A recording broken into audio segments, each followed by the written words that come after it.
العالمين ورحمة الله للمتقين ورحمة الله على الظالمين والصلاة والسلام على أشرف الأنبياء والمرسلين وعلى آله وأصحابه أجمعين. رب اشرح لي صدري ويسر لي أمري واحلل عقدة من لساني يفقهوا قولي أما بعد. قال الله تعالى في القرآن الكريم: أعوذ بالله من الشيطان الرجيم وقل اعملوا فسيرى الله أعمالكم ورسوله والمؤمنون وستردون إلى عالم الغيب والشهادة فينبئكم بما كنتم تعملون. Shadaqallahu al-azim. Yang saya hormati jemaah pengajar pagi pimpinan cabang Muhammadiyah Bawen Kabupaten Semarang. Pertama kali kita bersyukur kepada Allah Subhanahu wa taala di hari terakhir dari bulan Desember tahun 2023. Artinya juga di hari terakhir dari perjalanan setahun penuh tahun 2023. Inilah sebaik-baiknya akhir dan kita tetap ngaji, tidak mengakhiri ngaji. Ya, jadi tahun boleh berakhir, tapi belajar dan ngaji tidak berakhir. Nah, Bapak Ibu yang saya hormati, mengapa kita harus terus mengaji? Bagaimana ya Bapak Ibu? Karena mengaji itu minimal ada 3 yang bisa kita ambil manfaatnya. Yang pertama, ngaji itu menjadi tadzkirah, menjadi pengingat kita. Jadi ngaji itu menjadi pengingat kita. Barangkali ada ajaran-ajaran atau nilai dalam agama kita yang kita itu lupa, maka kemudian diingatkan. Atau ada amaliyah atau ibadah-ibadah yang belum lengkap, maka kita diingatkan. Atau ada ibadah-ibadah yang justru berlebihan, maka kita diingatkan. Jadi ibadah itu juga kalau di dalam bahasa hadis itu ya ada ibadah yang bentuknya itu adalah ifrat. Ifrat itu berlebihan atau al-ghulu. Ada juga yang ibadahnya itu tafrid, yaitu menyedikitkan, itu ya. Jadi ifrat dan tafrid itu bukan sesuatu yang ideal. Jadi kalau ifrat itu mengurangi dari yang ideal, kalau menambah dari yang ideal, tapi kalau tafrid itu mengurangi dari yang ideal. Jadi kalau sudah ideal itu, ya sudah segitu. Nah itu, sudah segitu sudah ideal. Nah, bagaimana mengukur ya amaliyah itu adalah ideal? Mudah saja, mengikuti Nabi Muhammad SAW sudah ideal. Kalau kita mengatakan, loh kok saya belum marah kalau cuma mengikuti Nabi, akhirnya mengarah. Nah, ini bukan ideal, ini justru ifrat, begitu ya. Nah, atau misalnya sebaliknya, sudah ideal tapi dikurang-kurangi. Nah, kurang-kurangi artinya apa? Artinya yang seharusnya begitu malah tidak dilaksanakan. Nah, itu yang pertama untuk tadzkirah. Mengapa kita harus terus mengaji? Yang kedua, mengaji itu adalah untuk tazkiyah. Tazkiyah itu artinya mensucikan, jadi membersihkan, ya kan? Ya, sebagai manusia kita mesti dan harus ngaku tidak boleh sombong kalau kita ada kekurangan. Ada sesuatu yang kotor, baik itu kotor dalam pikiran kita, ya kan? Tentang apa saja, atau juga kotor di dalam tindakan kita, atau juga kotor di dalam niat kita, itu selalu ada. Maka dengan mengaji itu kita ditazkiyah, disucikan. Oh ternyata yang begitu itu tidak benar, maka kita bersihkan pikiran kita. Seperti zakat, ya kan? Makanya zakat itu berasal dari kata zakat, yuzaki artinya menyucikan atau menyucikannya. Karena kalau S itu apa? Berubah menjadi NY dalam bahasa Indonesia, ya menyucikan, itu tazkiyah. Nah, zakat itu kan mensucikan dua, secara materi dia mensucikan hartanya, secara maknawi dia mensucikan, membersihkan mindset orang yang punya harta. Karena mindset orang punya harta itu banyak kotornya, Bapak Ibu. Contoh, yang penting saya punya uang, punya harta. Urusan bagaimana cara itu urusan saya. Ya toh, mau nipu mau itu urusannya itu kotor Bapak Ibu. Ya kan? Atau ada juga saya sudah mendapatkan harta dengan cara yang baik. Insya Allah halal semuanya. Tapi pelit, itu juga salah. Jadi bangga dengan harta saya halal, tapi pelit Bapak Ibu. Tidak pernah, ya zakat ya cuma segitu-gitunya, sedekah ya tahu, ya kan, infak apalagi wakaf, ya angel misalnya, itu kan juga salah. Jadi zakat itu membersihkan harta dan membersihkan mindset orang yang punya harta. Jadi ya mengapa fundraising misalnya raihan zakat itu tidak maksimal di Indonesia itu ya karena emang mindsetnya itu masih banyak yang begitu. Biasanya bukan karena miskin amat, karena orang mindsetnya emang masih kotor gitu kan. Jadi sudah bangga dengan rezeki halal tapi ya pelit, susah untuk mengeluarkan dari sebagian harta itu. Nah ini itu yang pertama, yang kedua untuk tazkiyah. Nah yang ketiga itu adalah untuk tarbiyah. Jadi mendidik, ya, mengarahkan. Tarbiyah itu kan dalam bahasa Arab maknanya ta'dib wa tahdzib. Ya kan, ta'dib itu mendidik ya secara etik, sedangkan tahdzib itu kan meluruskan supaya tetap istiqomah. Nah, makanya ada di dalam kitab itu disebut kitab Tahdzibul Akhlaq, ya kan, Ibnu Mas'awai, Tahdzibul Akhlaq. Ya, jadi hadzaba yuhadzibu ma'nahu adaba yu'addibu rabba, ya rabbi itu muratif dalam bahasa Arab, tapi maknanya sebenarnya mempunyai substansi yang spesifik di antara kalimat-kalimat itu. Ya, nah ini. Jadi kalau kita mengaji itu kita diajari, diluruskan, oh ternyata kalau soal ini harus begini, kalau soal itu harus begini, kalau soal akidah harus begini, kalau soal muamalah harus begini, kalau soal ibadah fardu harus begini, kalau ibadah nawafil atau sunnah keutamaan harus begini. Nah itu kita diajar. Dan bukan hanya Bapak Ibu, saya juga begitu, ya kan? Karena tidak ada orang yang kemudian merasa oke semuanya, karena sudah tinggi sekolahnya, sudah jauh ngajinya, atau itu kan Jawa Timur. Ya, terus aku ngaji nih, terus ya berarti aku harus oke kabeh. Ya belum tentu. Itu namanya takabur Bapak Ibu.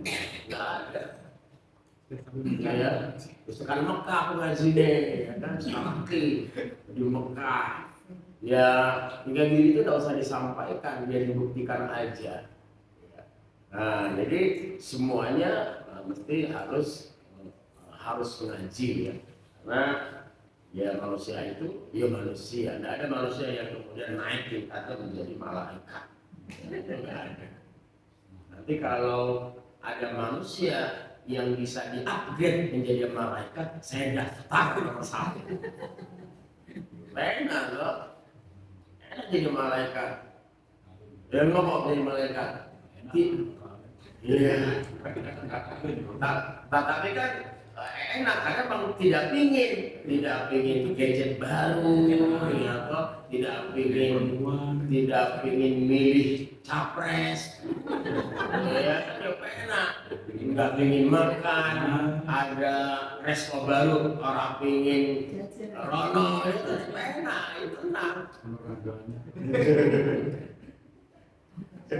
Nah gitu ya. Jadi kalau nggak ada itu orang yang di upgrade atau naik level menjadi malaikat, manusia tetap ya manusia. Nah pada level manusia itulah ya kemudian Allah memposisikan kita bisa lebih tinggi daripada malaikat. Nah di situ tugas kita adalah membekali gimana caranya supaya lebih tinggi daripada malaikat. Iyo ngaji, ada gitu. Kemarin kan di bagian awal pernah kita sampaikan, ya kan? Orang mempunyai kesempatan, mempunyai potensi untuk melakukan suatu perbuatan menyimpang, tetapi tidak jadi dan tidak mau, itu lebih besar pahalanya dari yang memang tidak pernah mempunyai kesempatan. Benar atau Pak? Iya kan? Komisaris utama, gitu.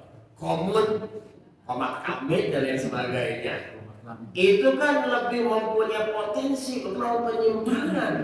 Kemudian dia tetap istiqomah, jujur, itu lebih hebat daripada tukang sapu yang tidak korupsi. Nah, tukang sapu korupsi apa? Korupsi sapu. Jadi mohon maaf, ini sebagai contoh. Ya begitu. Lah, kalau manusia itu ngibadah terus, la ya'sunallaha ma amarahum wa yaf'aluna ma yu'marun, ya wajar. Kenapa? Ya nggak punya nafsu ngibadah terus. Maka ketika manusia punya nafsu untuk menyimpang, punya nafsu untuk malas, punya nafsu untuk hal-hal buruk, tetapi mengalahkan itu dan memilih yang positif dan ibadah, itu lebih hebat daripada malaikat. Nah, jadi tetaplah menjadi manusia. Tidak usah berubah menjadi superhero. Nah, itu baru jadi itu 3 harus ngaji. Jadi 3T ya. Tazkiyah dan tarbiyyah. Iya. Gimana itu? Insya Allah nanti kalau ngajian terus kan akan tambah pengetahuan, tambah ilmu, sehingga kita bisa itu melakukan 3T itu, ya, melakukan tazkiyah dan melakukan tarbiyyah. Nah itu mukadimah ya Bapak Ibu. Akhirnya tahun baru ya biasa lah tahun baru. Saya di tahun baru ini spesial ya, karena saya sudah sampai kepada golden age. Jadi saya udah golden age nih tahun 2024 ya. Kayaknya ya, harus lebih semangat. Baik, Bapak Ibu yang saya hormati, kita lanjut pada kajian surat Al-Hujurat ayat 9. A'udzu billahi minasyaitonir rajim. Wa in ta'ifatani minal mu'minina iqtatalu fa aslihu bainahuma fa in baghat ihdahuma 'ala al-ukhra faqatilu allati tabghi hatta tafi'a ila amrillah fa in fa'at faslihu bainahuma bil 'adli waqsitu innallaha yuhibbul muqsitin. Jadi ayat ini itu kalau kita munasabahkan dengan ayat yang sebelumnya terkait dengan berita dari orang-orang yang fasik itu maksudnya ya kabar dari orang-orang yang fasik itu sudah terbukti dan nyata, ya kan? Nah, bisa menjadi penyebab adanya pertikaian, ya, adanya pertikaian antara kelompok-kelompok. Nah, itu. Nah, jika itu betul-betul nyata-nyata terjadi karena ada berita bohong dari orang fasik itu sehingga menyebabkan pertikaian, maka kalau dalam bahasa manajemen konflik, nah itu adalah resolusi konfliknya seperti apa, nah, atau manajemen konfliknya. Nah, ini diantaranya ditunjukkan dalam surat Al-Hujurat ayat 9. Nah, ini ya, ayat 9. Apa kata Allah Subhanahu wa taala, wa in ta'ifatani. Nanti bisa lihat Bapak Ibu terjemahannya. Jika ada dua golongan minal mukminina dari orang-orang mukmin, iqtatalu. Iqtatalu ini dalam terjemahan bahasa Arab ini tidak maknanya umum ya. Jadi maknanya umum ini bukan perang dengan senjata, tapi juga bisa juga dengan yang lainnya. Beda dengan misalnya qatala yuqatilu atau taqatala yataqatalu. Nah, itu bisa saja itu artinya saling berperang. Nah, maka terjemahannya adalah jika ada dua golongan dari orang-orang mukmin iqtatalu, ya, bertikai. Nah, jadi bertikai ya berkonflik gitu ya. Berkonflik yang masih ada, fa aslihu, maka damaikanlah keduanya, ya kan? Fa in baghat ihdahuma 'alal ukhra, dan jika salah satu di antara kelompok itu melakukan aniaya kepada yang lainnya, faqatilu, maka perangilah golongan yang berbuat aniaya itu. Nah, maka fi'ilnya berbeda, faqatilu. Jadi kalau sudah melakukan faqatilu, nah ini sudah keras ini, faqatilu. Allati tabghi, golongan yang beraniaya itu, hatta tafi'a ila amrillah, sehingga kelompok itu kembali kepada jalan Allah Subhanahu wa taala. Fa in fa'at, dan jika kelompok itu sudah betul-betul dia berada pada kondisi normal, ya kan, faslihu, maka damaikanlah antara keduanya bil adli, ya, dengan cara yang jujur, ya kan, wa aqsitu. Ya, jadi ini bil adli, jadi wa aqsitu itu sebenarnya maknanya keadilan juga ya. Waqsitu, dan berlaku adillah. Innallaha yuhibbul muqsitin, sesungguhnya Allah itu mencintai orang-orang yang berlaku adil atau bersikap adil. Ini Bapak Ibu. Jadi ini adalah manajemen konflik ya, bagaimana jika terjadi pertikaian antara dua orang mukmin. Ya, orang bertikai itu kan urusannya macam-macam. Ya, urusan macam-macam. Ya, ya ada karena warisan, seramai. Yo ada karena tanah, ya kan? Ada karena organisasi, ada karena politik. Ya, itu banyak tuh orang bertikai itu, ya kan, dan bertikai itu ternyata kadang menyenangkan bagi penontonnya, tapi bagi yang bertikai jadi orang mendengar. Tapi yang nonton ini senang ya kan, iki lebih rame katanya daripada film Bui Hamka yang Siti Raham. Ya udah, saya belum nonton ya, itu harus nonton. cerita. Nah, itu yang Bapak Ibu. Nah, dalam sebuah riwayat hadis ini ya, ayat ini itu ya diturunkan berkenaan dengan dua orang, ya, dua orang dari kalangan Ansor. Nah, di dua kalangan Ansor mereka ya bertikai ya tentang tentang properti lah, tentang properti sebidang tanah ya kan. Nah kemudian akhirnya melakukan apa ini ya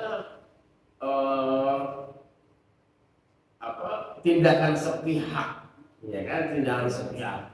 Maka salah seorang daripada golongan Ansor ini ya dengan cara sepihak kemudian mengambil keputusan, iki bagianku, itu bagian kamu. Nah, sementara yang diambil oleh dia itu lebih banyak daripada bagian saudaranya. Kenapa? Karena kelompok saya, keluarga saya lebih banyak orangnya. Nah, gitu. Nah, saudaranya yang satu tidak sudi, ya kan? Kalau dibilang oh begitu, apa cara mengambil keputusannya? Akhirnya apa?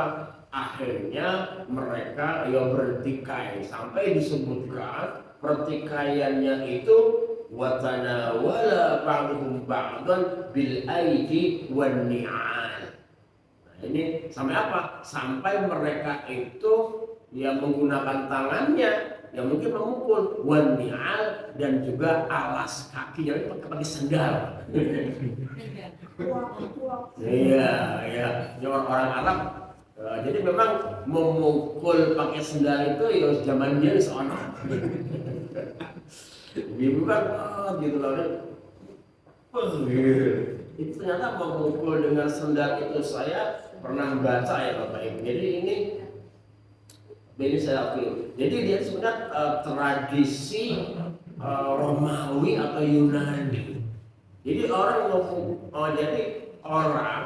yang dihukum dengan dipukul menggunakan sendal itu kan menunjukkan level daripada hukuman itu.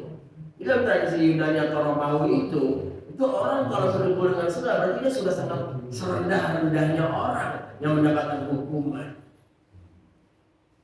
Nah ini nanti ditelusuri ya secara sejarah. Tapi saya pernah baca itu, oh berarti orang memukul sendal itu wis ono ya dulu gitu kan. Jadi kalau marahnya sudah terlaluan, tiba-tiba ada wah itu bojoku, tiba-tiba malah goncengan karo wong liya, ya langsung sendalnya dicopot, langsung mukul, lasem tenan gitu. Dan misalnya gitu kan. Nah itu ya tapi saya kira kalau sudah terjadi ya, nah itu kan. Nah ini terjadi kepada para Ansor. Nah akhirnya apa? Nah akhirnya mereka ya, karena itu terjadi, ya, akhirnya ada pihak yang ketiga membawa itu kepada Rasulullah Shallallahu Alaihi Wasallam. Ya, jadi kan di dalam kehidupan itu Nabi Muhammad SAW itu mempunyai fungsi lain Bapak Ibu, tugasnya gitu ya. Kalau kita kan kalau hari Minggu ini tugas kita kan sebagai ibu rumah tangga dan bapak rumah tangga. Karena urusannya ngepel dari pagi, ya toh, kadang-kadang nyuci, ya toh. Cuci mobil dan sebagainya. Tapi kalau sudah hari Senin sudah jadi pejabat lagi, ya kan? Malam dikit jadi ustaz, ngaji, macam-macam lah. Nabi itu juga banyak. Ya, Nabi itu diantaranya itu adalah sebagai qadhi. Itu benar sebagai qadhi. Selain dia sebagai Nabi, Rasul, dan dia sebagai imam, dan juga dia sebagai qadhi dan mufti. Mufti adalah yang memberikan fatwa. Ya, kalau qadhi itu yang memutuskan perkara-perkara ini. Nah, dulu itu semuanya itu ya merujuk kepada Nabi Muhammad SAW. Banyak sekali fatwa ataupun putusan yang dikeluarkan oleh Nabi SAW. Ya, jadi datanya dari mulai urusan yang kecil ya sampai urusan yang besar ya, seperti ini. Jadi fungsi Nabi sebagai mufti dan sebagai qadhi, nah itu contohnya adalah seperti ini. Nah, maka ketika Nabi SAW dilaporkan tentang kasus itu, maka turunlah ayat ini sebagai apa? Sebagai petunjuk dari Allah Subhanahu wa taala untuk Nabi di dalam menyelesaikan apa? Menyelesaikan konflik. Caranya begini, wa in ta'ifatani minal mu'minina taqalu fa aslihu bainahuma. Jadi jika ada dua golongan di antara orang mukmin itu bertikai, maka damaikanlah. Nah, sebenarnya islah itu ya, jadi kan ada tuh sekarang kita harus islah. Nah itu kan sebenarnya ya, nanti pakar hukum ya kan, itu sebenarnya kan apa? Yaitu jalan damai supaya tidak masuk kepada meja hijau. Itu ruwet ya kan. Kalau masuk meja hijau yang senang kan lawyernya. Iya lawyernya ya kan. Lawyer itu kan yo sugi-sugi Pak. Iya, luar biasa itu. Padahal al-qudatu salasah, ya kan? Itu kan analoginya itu hakim itu kan ada tiga, ya kan? Yang dua finnar, yang satu fil jannah. Itu kan sama berlaku kepada apa? Kepada pengacara, kepada mediator, kepada lawyer, kepada agen, maklar hukum. Nah itu sama itu. Makanya ada orang dulu pesan anakku jangan sampai menjadi pengacara. Karena nanti kalau pengacara ya begitu, kita sudah tahu kan ceritanya.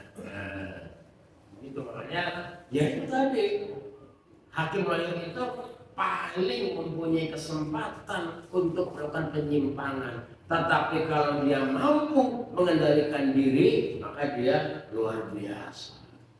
Mungkin dia lebih besar pahalanya daripada orang sholat sunat ribuan rakaat. Sama pemimpin.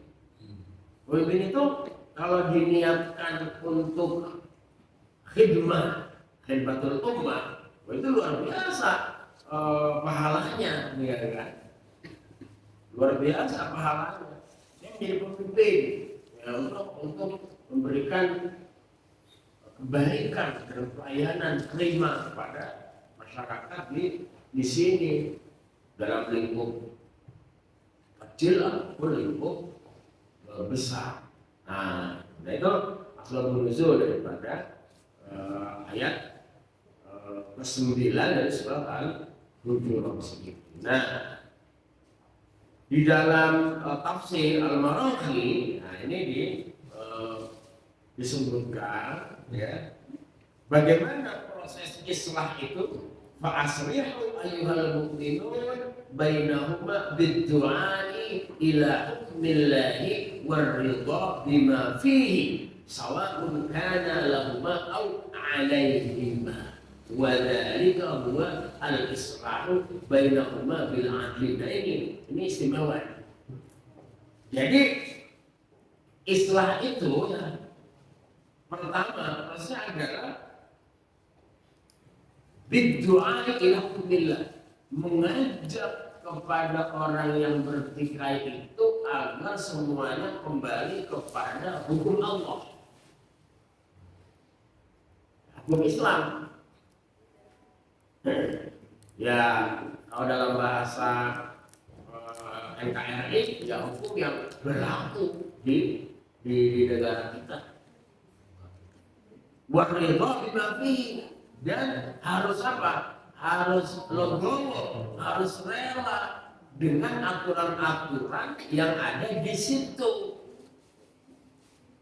Baik aturan-aturan itu merugikannya atau menguntungkannya setelah diputuskan, itu maksudnya.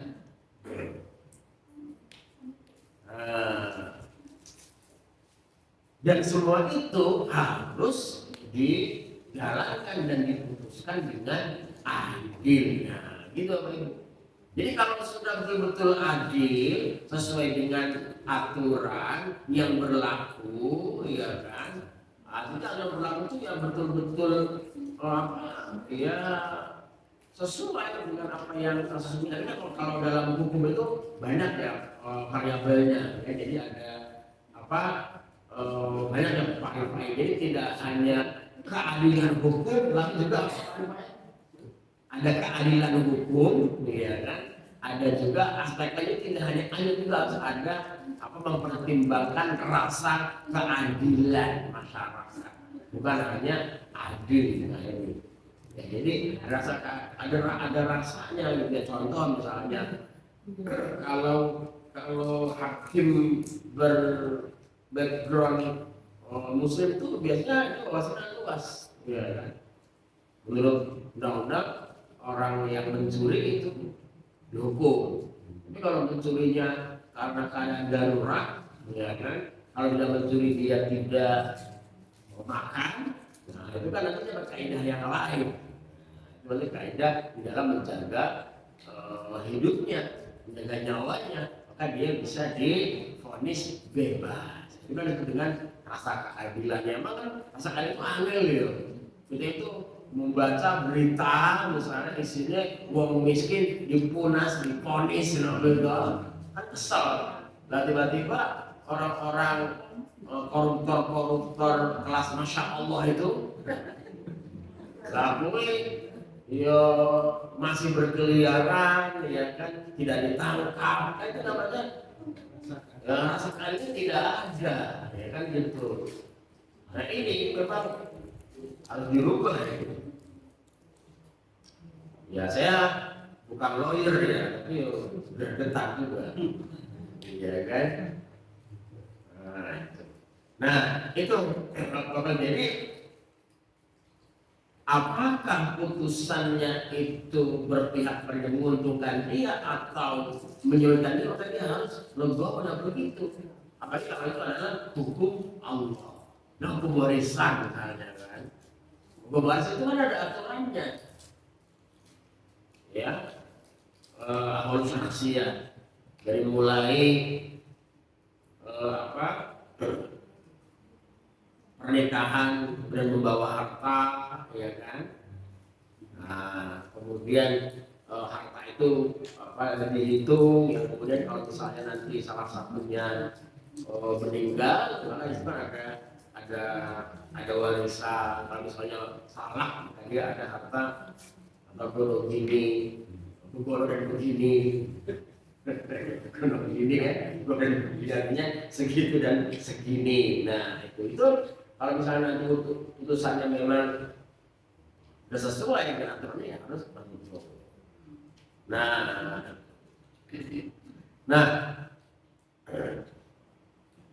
bagaimana jika pihak yang tadi itu ya, tidak mau didamaikan, tapi kemudian malah membuat aniaya ya, kepada pihak yang lain. Nah, maka di sini ada sikap yang lebih keras. Jadi kalau dia memang tidak didamaikan, maka dia harus disikapi dengan apa?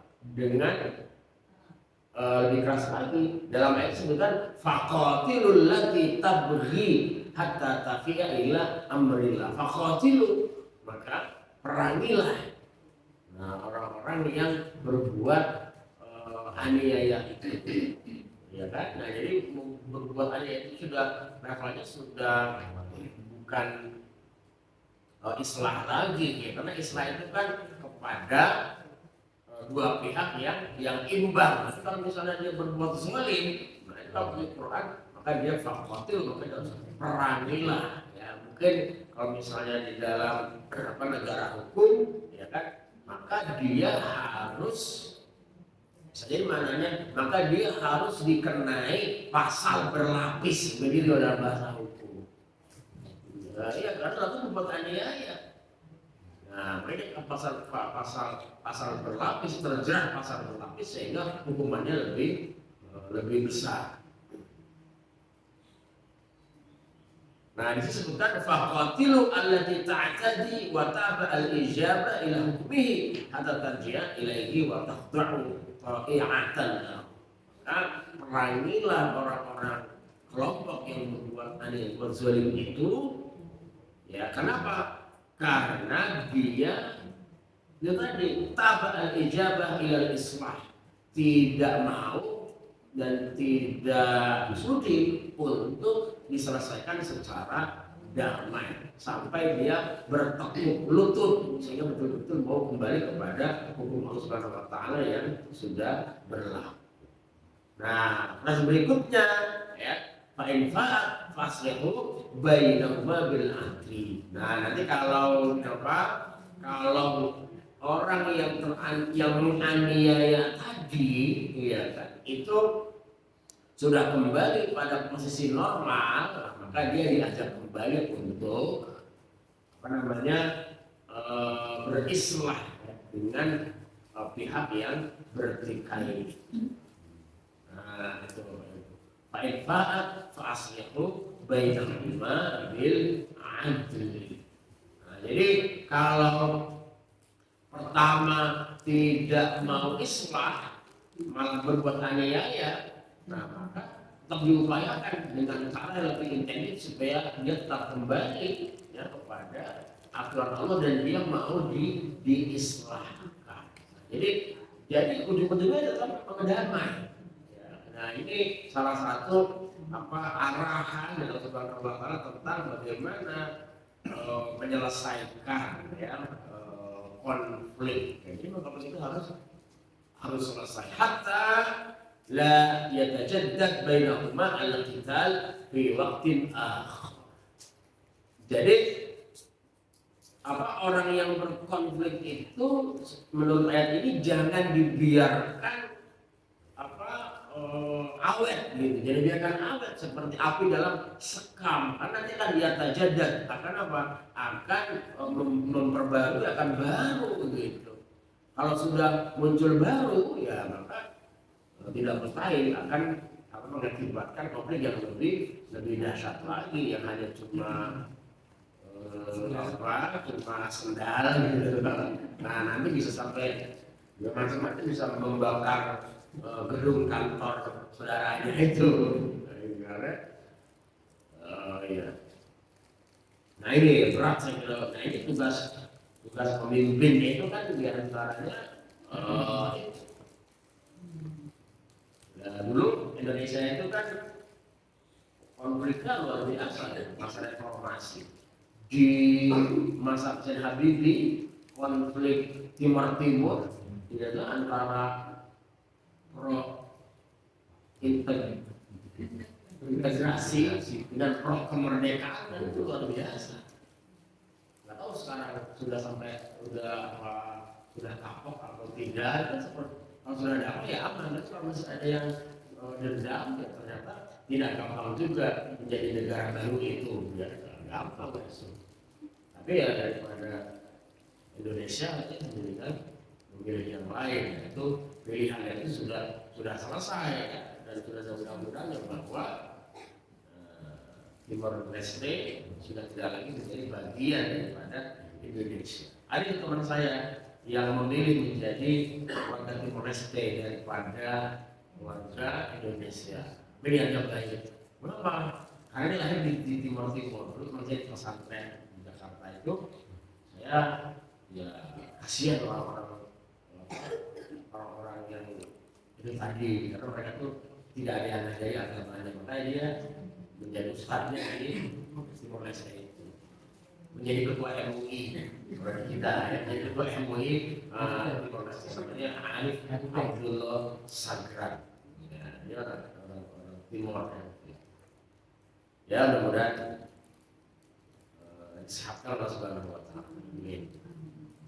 Nah, itu ya Bapak Ibu, semua Allah Subhanahu bil adli wa fi kulli umuri faqala waqsitu ila Allah yuhibbul muqsitin. Dan berlaku adalah kamu sekalian sesungguhnya Allah Subhanahu wa taala mencintai orang-orang yang berlaku adil. Ya ini Bapak Ibu ya, adil itu kalau dalam bahasa itu maknanya banyak itu ainda dan lam. Jadi ada yang adalah ya'dilu, ada yang adula ya'dulu.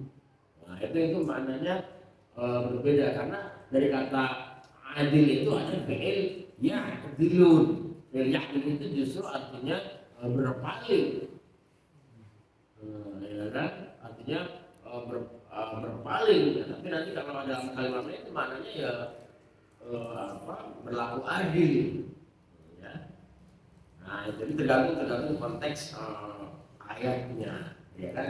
Jadi adil. Banyak ya Bapak Ibu di dalam kalau kita melihat dari segi bahasa, sebenarnya ya adil itu motifnya ya dia bisa al-qistu.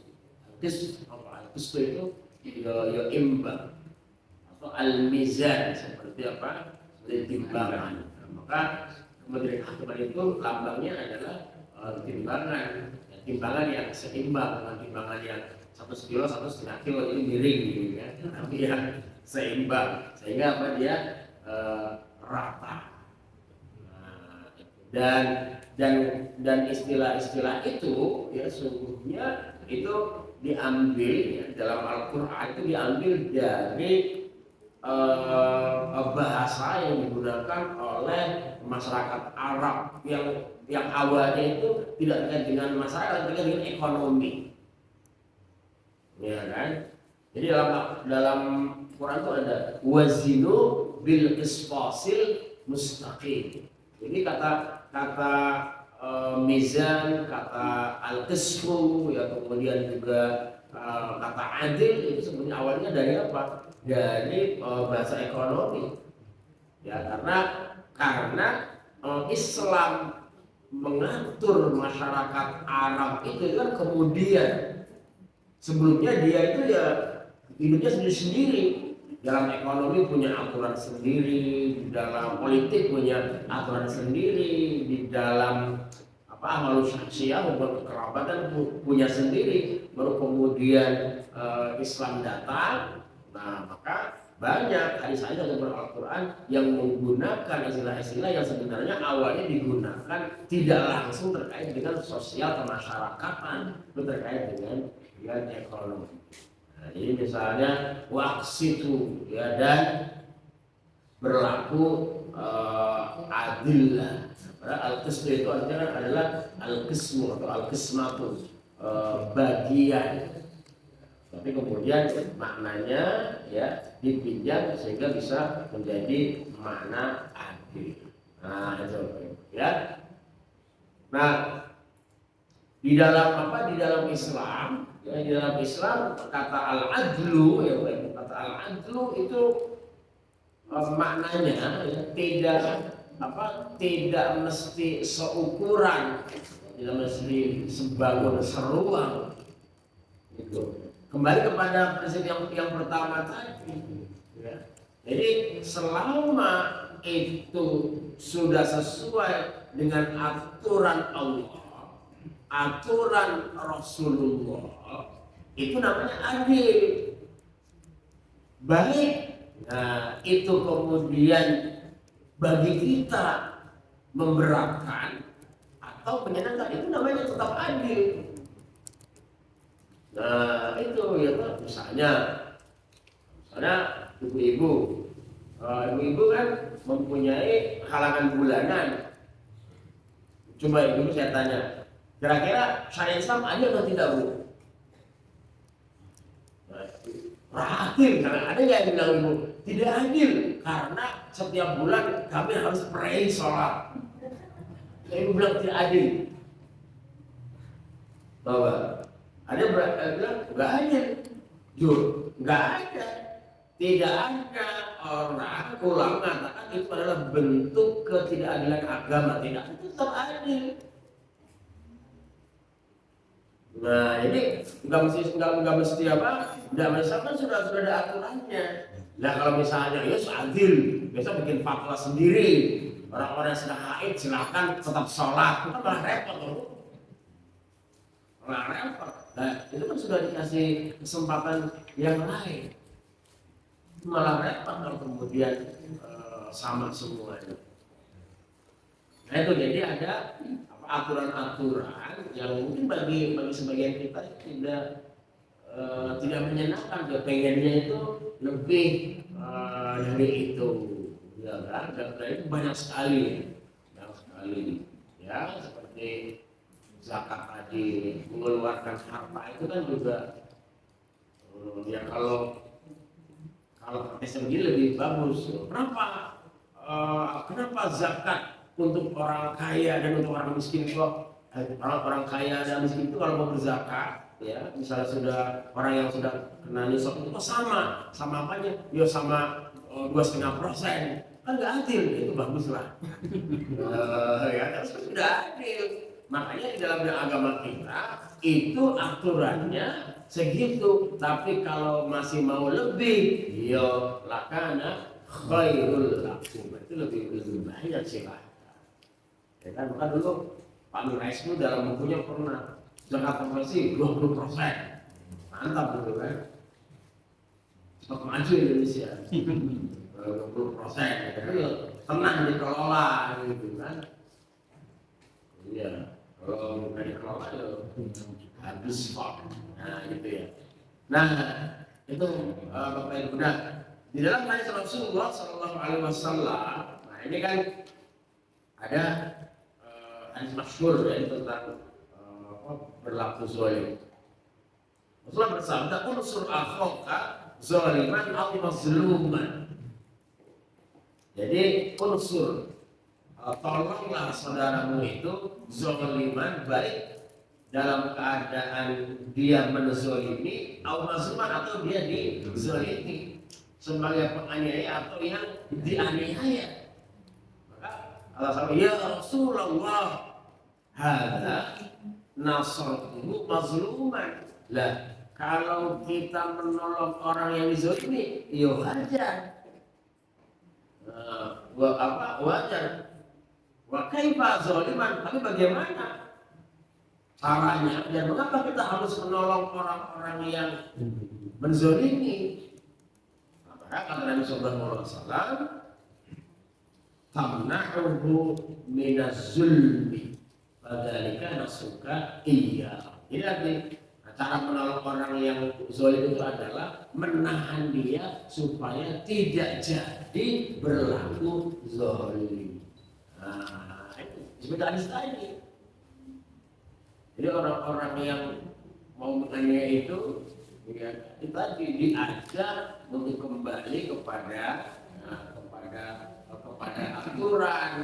Ya, kan? Kalau dia masih ngeyel, ya fakotil, ya dicari metode yang lebih keras, yang lebih mandi, yang lebih mempan untuk mereka.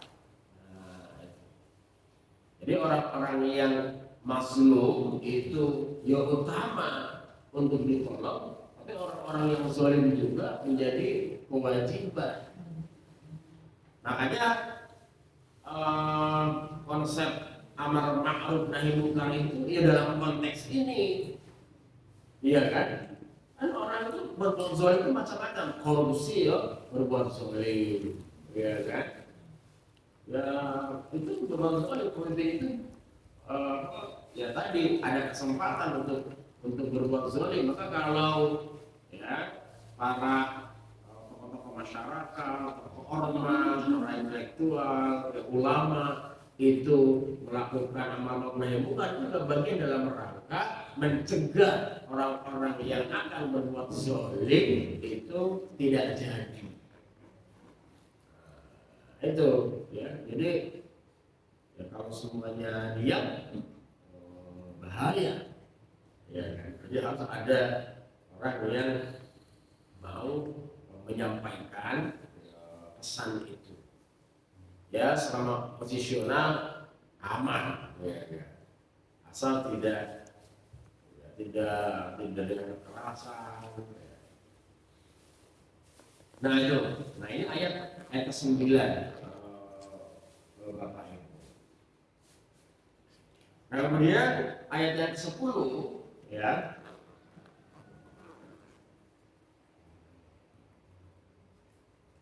Innamal mu'minuna ikhwah.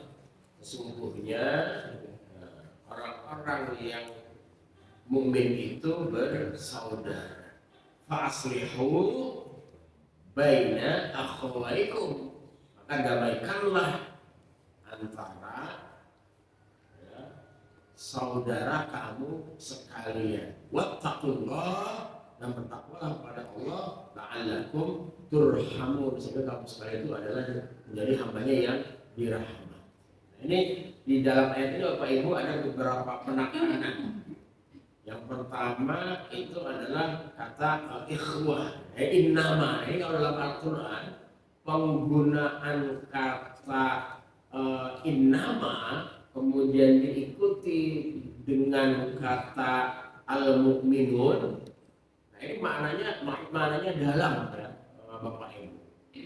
Jadi innama itu ada tul hasr, sehingga dia begini artinya ya, yang betul-betul ikhwah, yang betul-betul bersaudara itu ya sesungguhnya hanya orang mukmin, orang yang diikat dengan ketauhidan dan keimanan kepada Allah Subhanahu wa Ta'ala. Yang lain-lain itu masih ya bahasanya artifisial. Nah, gitu. Jadi misalnya kalau pakai bahasa Arab, innamas siyasiyuna ikhwah goro. Sesungguhnya para politisi bersaudara goro. Ya kamu koalisi. Lah buktine saiki wis ora ngono meneh. Gitu meneh. Ya memang tenang. Jadi Allah itu innama itu betul-betul pesan sejak dulu dan terbukti. Misalnya kita ganti, sesungguhnya para pebisnis itu bersaudara goro. Banyak Bapak Ibu pebisnis itu melukai, membangkrutkan pebisnis yang lain. Jadi kalau cuma pebisnis ansih, politisi ansih itu enggak bakal jadi ikhwah, kecuali dalam diri mereka itu betul-betul ada apa? Ada keimanan. Gitu. Oh bisnis boleh bersama kita sama entrepreneur, sama muslim mungkin oke, kita bersaudara. Tapi kalau itu sudah hilang, ya sudah. Ya begitu. Ya, dan Bapak Ibu sudah menyaksikan ya kan? Tidak ada kawan abadi, yang ada adalah kepentingan abadi. Ya disampaikan saja yang nyata-nyata ikhwah itu adalah al-mu'minu, orang-orang yang mukmin itu. Nah artinya apabila spirit keimanan kepada Allah Subhanahu wa Ta'ala itu betul-betul mendarah daging di dalam setiap aktivitas kita, apapun profesinya, ya bisnis, entrepreneur, politisi, legislatif, nah itu aman. Jadi Allah itu ya pintar. Innama gua tenan kayak gitu boleh. Kalau bukan mungkin itu ya beda-beda itu. Iya kan, karena kan tidak. Kenapa? Karena kalau al-Quran itu ya tidak ada yang abadi itu adalah yang abadi loyalitasnya kepada Allah Subhanahu wa taala. Nah, innamal mu'minuna ikhwah. Jadi hanyalah orang mukmin itu atau yang betul-betul bersaudara itu sesungguhnya adalah cuma hanya orang-orang mukmin saja. Jadi loh maknanya kalau mau panjang. Karena menggunakan kata innama. Dalam apa? Dalam ayat lain, dalam kasus disebutkan banyak orang dalam Quran itu ada disebutkan alladzina amanu. Jadi orang-orang yang beriman. Nah itu kalau dalam ayat itu apa namanya orang-orang yang beriman itu ya, menggunakan fi'il madhi di dalam linguistik bahasa Al-Quran, kata al-mu'minun lebih dahsyat daripada kata alladzina amanu. Karena kata mukmin itu sudah menjadi pelaku.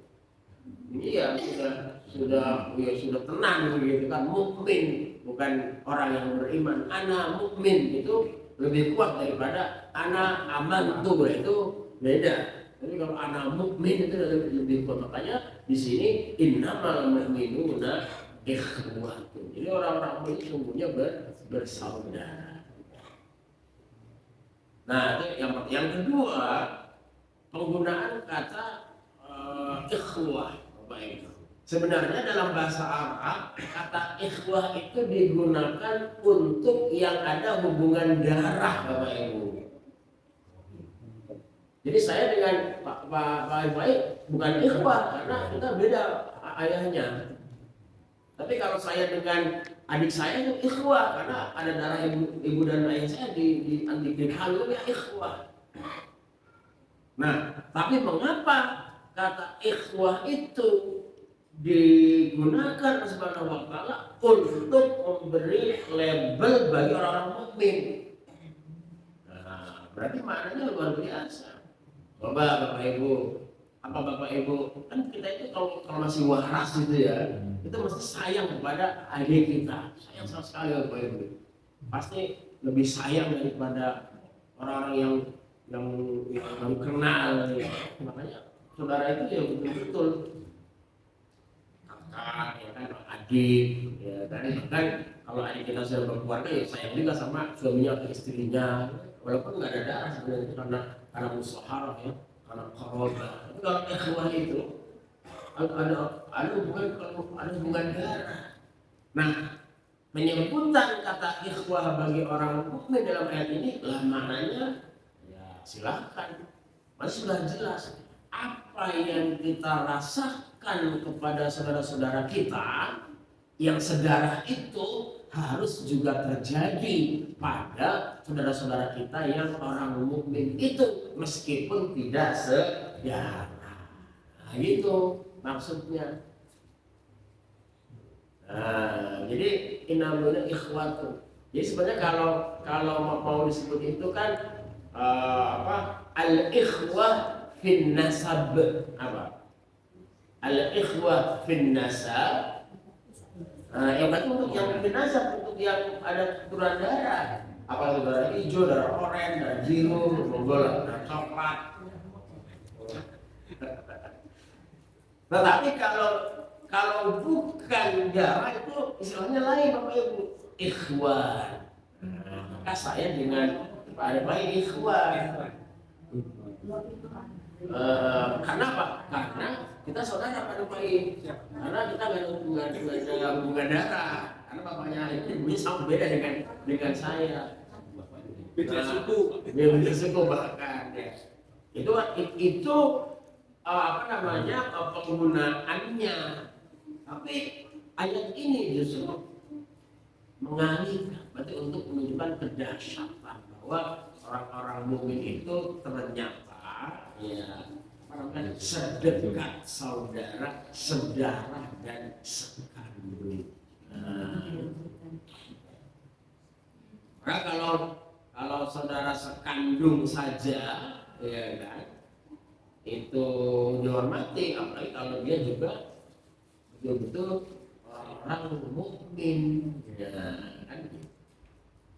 Nah, penjelasannya ada di dalam hadis. Ya, ini hadis tentang solidaritas orang mukmin. Al-muslimu akhul muslim. Nah, jadi seorang muslim itu la yazlimu, janganlah dia berlaku zalim kepada saudaranya. Wala yu'ibuhu, dan janganlah dia membuka aib saudaranya. Wala yakhdhuluhu, janganlah dia menghinakan saudaranya. Wala yatatawalu alaihi fil bunyani. Nah, ini istilah yang digunakan oleh hadis dan hadis ya. Dan janganlah dia berlomba-lomba bersemangat melebihi saudaranya di dalam hal kemegahan bangunan, betul loh. Nah, jadi ini urusan rumah juga ini harus diperhatikan, ya kan? Harus tepasmiro, harus toleransi, ya kan? Fayasduru alaihi rih illa biizni. Sehingga apa? Sehingga bangunannya itu bisa menghalangi masuknya angin. Ya toh? Kan kalau rumah kita depannya rumah besar kan jadi sumpah rumah kita, Pak.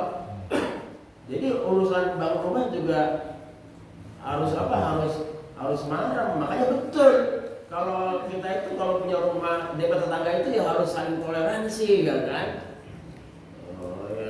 Makanya kapan saya sampaikan itu, maka mempunyai tonggo yang baik itu ya nyenengke, Bu. Tapi kalau punya tonggo yang ruwet itu orang nyenengke gitu kan. Gitu kan. Iya, makanya kalau rumah kita nempel kan, di rumah saya itu rumahnya nempel ya, karena nempel kan hanya ini. Itu kalau ada bocor ya baik-baik, wah kok rumah kita bocor ya, kita sama-sama, oh iya Pak di sini kayaknya, ya kan, besok itu enak. Tapi kalau misalnya bocor tiba-tiba bak-bak, ya kan, nggak izin dulu, apa gitu kan, ya kan ini penting gitu. Nah, jadi jangan sampai mengecewakan saudara kita. Wala yudhihi, ya, bil qitari qadhi illa an ya'rifa lahu ghurfatan. Wala yashari li banihi al-faqihah fayakhrujuna biha ila sibyani jarihim wala yut'imunahum minha. Nah, ini juga ini bagus, ini sangat nyata ya. Nah, ini apa? Ini soal ini apa? Jadi jangan membedakan bagian kepada saudara-saudara kita, ya, orang mukmin. Nah, sisi lagi yang berikutnya, janganlah seorang mukmin itu membeli sesuatu untuk anaknya dari buah-buahan, kemudian anak-anaknya itu keluar rumah dengan buah-buahan, bertemu dengan anak-anak lain dari tetangganya, kemudian tetapi si anak tetangga itu tidak menikmati makanannya. Itu orang nggak boleh, Pak. Itu hadisnya. Maka betul kalau ada anak diajarin, nanti kalau ada teman kasih itu ya. Nah, itu betul. Bagaimana kalau anak tetangga menghabiskan makanan kita? Ya nggak apa-apa. Namanya gitu nggak apa-apa. Ya kan, karena kan kalau dia anak-anak kan kalau udah besar kan udah. Nah, kalau itu paling sound ini toh nanti sudah gede dikit udah izin, ya kan. Tapi kalau anak saya itu, paling anakku ojo-ojo, ya sama gitu di rumah orang. Karena anak saya punya anak 5 tahun, umurnya sama 5 tahun. Nah, temannya itu kalau ke rumah saya mesti dia karena makannya bagus, jadi gitu. Ya, dan anak saya nggak makannya bagus gitu. Jadi kalau ada pisang 8 bagi 4 gitu kan. Ya apa-apa. Yang penting ganti, karena harus begitu. Nah, itu bentuknya ada. Jadi jangan kita memberi makanan, memberi buah-buahan buat anak kita, kemudian ketika anak-anak itu keluar tidak makan. Betul. Kalau kita kemudian memberi aturan, kalau mau makan di sini dulu, kasihan temannya kalau kamu nggak bagi. Ada kan gitu kan? Itu betul ternyata. Kalau mau makan di luar ya duduk lah, temannya dibagi. Ini kalau mau dihabiskan ya di sini dulu, nanti baru kamu keluar main. Jangan kamu main bawa makanan, teman tuh seperti cuma ngiler tok gitu. Kasihan gitu kan. Mungkin dia tidak punya jajan. Nah, tapi itu ya ada. Gitu. Nah itu ya didikan yang baik ya, bagaimana menjaga hubungan yang baik. Apalagi ini sama-sama orang mukmin ya, ini juga generasi kita. Tsumma qala ihfazu wa la yahfaz minkum illa qalil. Ya kan? Wa fi sahih aidan idza da'a al-muslim li akhihi ila bil-ghaib qala al-malak amin wa laka bimithlihi. Nah, jadi apabila seorang muslim mendoakan muslim yang lainnya dengan suatu kebaikan, maka malaikat itu melafalkan amin. Amin bermakna qabul. Ya, amin tadi amin bermakna qabul. Jadi insyaallah akan dikabulkan oleh Allah Subhanahu wa taala. Walaka bimithlihi. Walaka bimithlihi, dan bagi kamu adalah seperti yang kamu doakan untuk saudaramu. Luar biasa Bapak Ibu. Jadi kalau kita berdoa untuk saudara kita, kita ya secara langsung itu mendoakan diri sendiri. Luar biasa. Tapi kalau kita mendoakan sendiri, urung karuan. Dulu didoakan, luar biasa Bu ajaran Islam itu. Iya kan, jadi Allah doakan saudara-saudara saya yang ikhlas untuk mengabdi kepada negeri ini mendapatkan kemudahan. Itu artinya berdoa kepada saya, kepada kita. Mudah-mudahan saya juga dipermudah untuk menjalankan tugas-tugas saya. Nah, yang penting, yang penting kita ikhlas. Nah, gitu ya. Bapak Ibu. Nah, itu. Walamma kana al-ukhuwah da'iyatan ila al-islah wala budda tusabbihu an dzalika ta'ala fa aslihu baina akhawaykum. Maka ketika ya al-ukhuwah itu persaudaraan itu ya. Jadi persaudaraan itu da'iyatan ila al-islah. Jadi persaudaraan itu menjadi dasar islah. Mengapa islah? Karena kita bersaudara. Jadi, mengapa islah? Karena kita bersaudara. Oh, kenapa kamu kok rukun sama saudaramu? Ya karena saudara. Itu beres urusannya. Nah, maka karena islah itu harus selalu ada pada saudara kita sebagai saudara seiman, sama-sama orang mukmin, maka harus selalu melakukan fa'aslihu baina akhawaykum. Maka yang setiap ada perkara yang pertikaian itu maka harus didamaikan. Ini kan maknanya dua. Jadi kalau terjadi pertikaian yang didamaikan, kalau masih rukun dan aman damai belum rukun, yo monggo dipertahankan kan gitu. Kita kan insya Allah aman semua kan ini, rukun aman damai ya. Insya Allah kalau tidak jadi caleg sih aman. Itu kalau jadi caleg bisa-bisa terkena ayat ini, innamal mu'minuna ikhwatun. Ya kalau ada jadi salah berarti jangan sampai jangan sampai terkena sindiran ayat ini. Jadi harus tetap kalau jadi salah. Kalau jadi salah aman. Jadi salah itu kan dia berat tantangannya, ya itu godaan. Ya. Ya, aman, bagus berarti. Kalau rukun, kenapa? Karena semuanya berpegang kepada innamal mu'minuna ikhwah. Iya. Akhwaikum fid dini kama tasluhuna baina akhwaikum fin nasab. Nah, maka tetaplah ya kita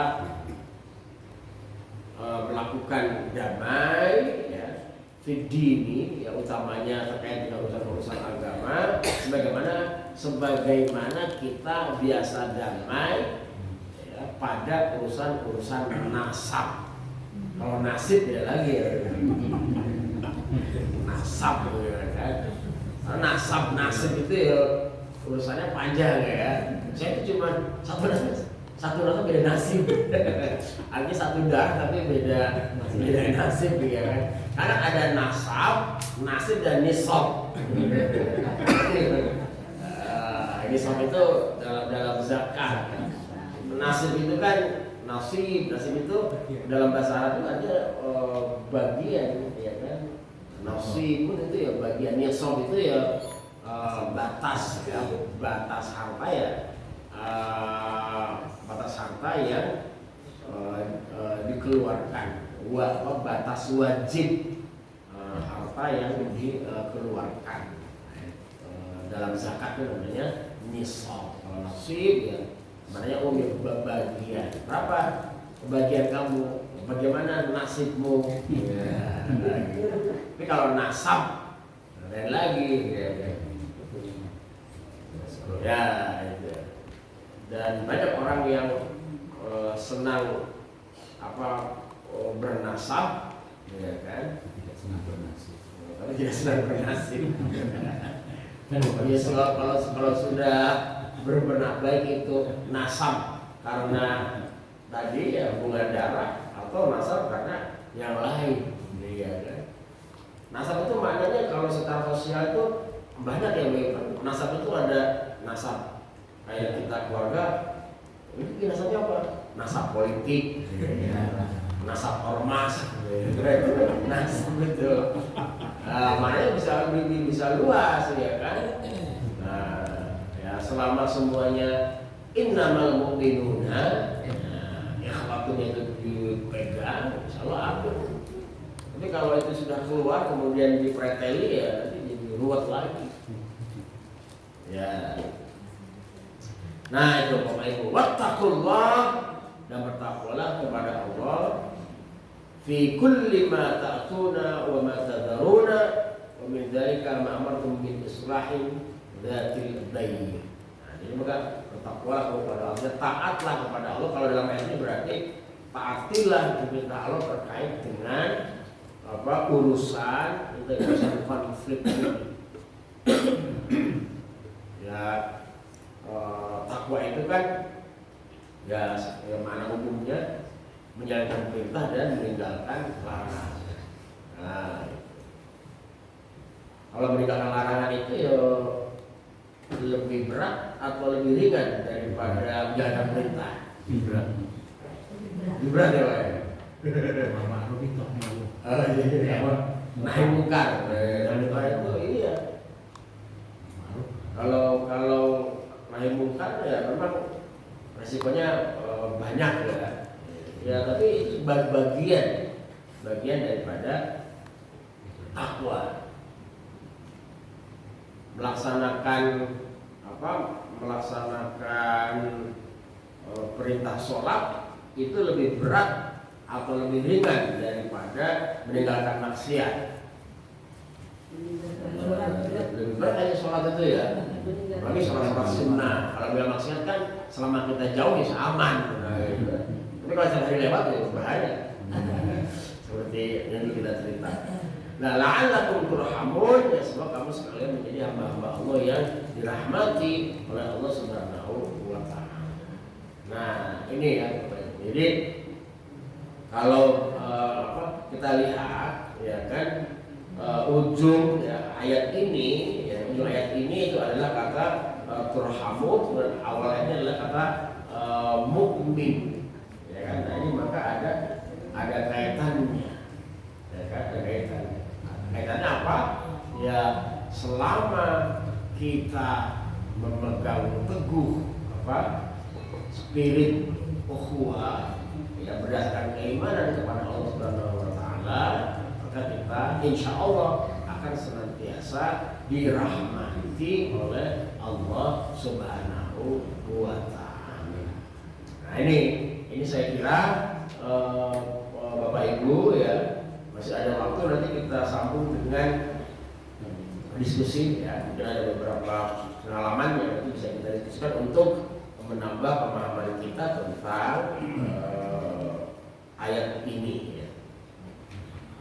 Baik, saya kira itu waktu saya kembalikan kepada moderator. Terima kasih Ustaz Irfan. Bapak Ibu yang dirahmati Allah, terima kasih penyampaian penjelasan tafsir surat Al-Hujurat ayat 9 sampai 10 yang kita dapatkan ilmu yang sangat banyak, tidak hanya makna ayat, tapi juga bagaimana dikaitkan dengan Al-Quran, hadis, asbab nuzul dan lain sebagainya. Insya Allah memperkaya pemahaman kita dan sungguh sangat banyak apa yang kita dapatkan dari beliau Prof. Irfan.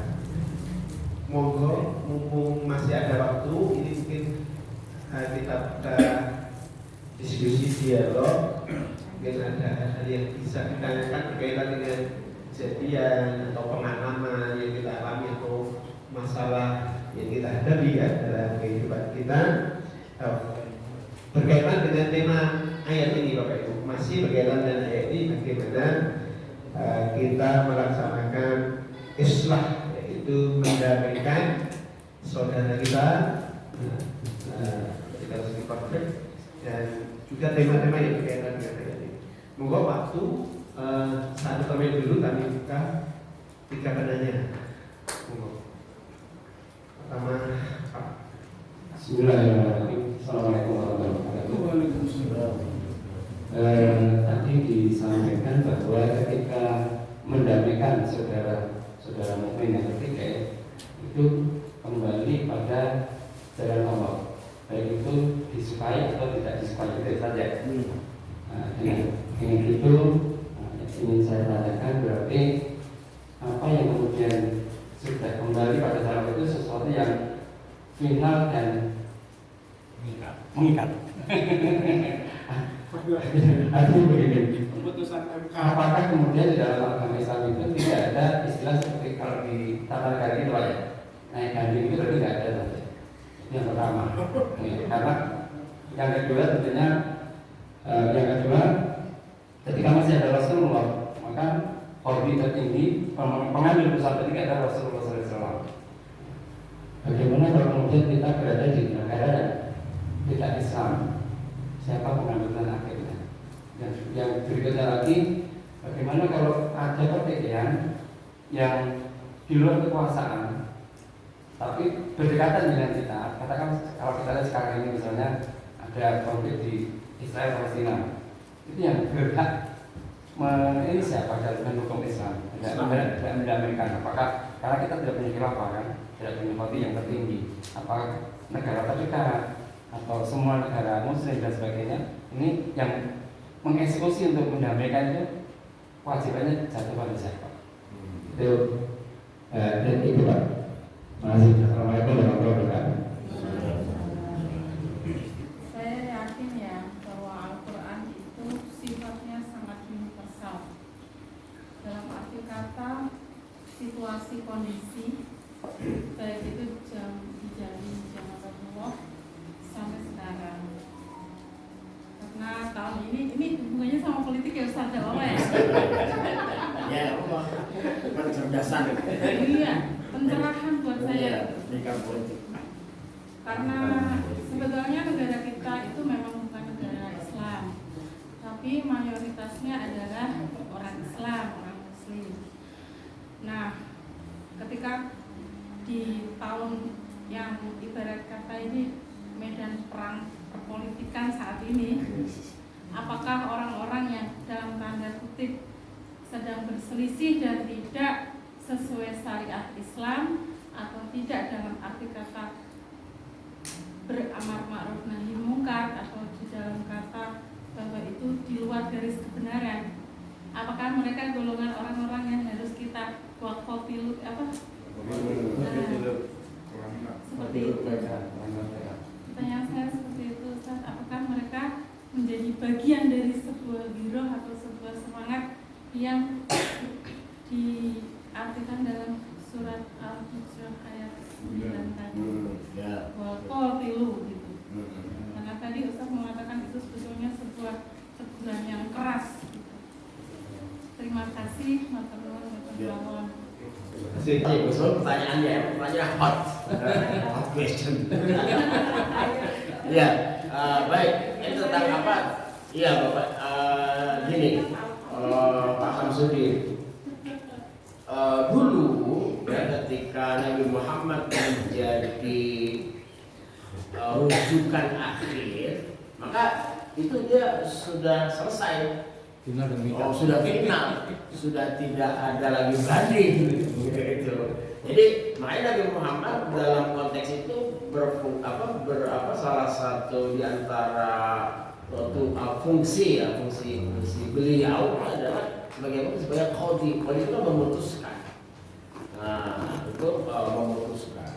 Nah, adapun di dalam perkembangan berikutnya, ya kan, setelah kemudian Islam berkembang dari mulai masa kenabian, masa Khulafaur Rasyidin, kemudian masa Daulah Umayyah, Abbasiyah, kemudian Fatimiyah, Utsmaniyah dan seterusnya. Itu kan kemudian ada sistem peradilan yang dibangun. Nah, itu. Nah, kalau sistem peradilan yang dibangun itu, ya kan, nah itu kan mengikuti yang disepakati pada daulah itu. Maka ya kayaknya ya ada yang namanya banding kayak kita banding pertama, banding kedua dari mulai pengadilan tingkat kabupaten, kemudian pengadilan tinggi sampai ke Mahkamah Agung. Nah, kalau setelah itu ya itu silakan. Nah, jadi Bapak bertanya, bagaimana di kita di negara hukum? Ya, di negara hukum kita mengikuti apa yang sekarang itu berlaku. Nah, itu kalau di dalam Muslim itu lebih selamat, ya kan?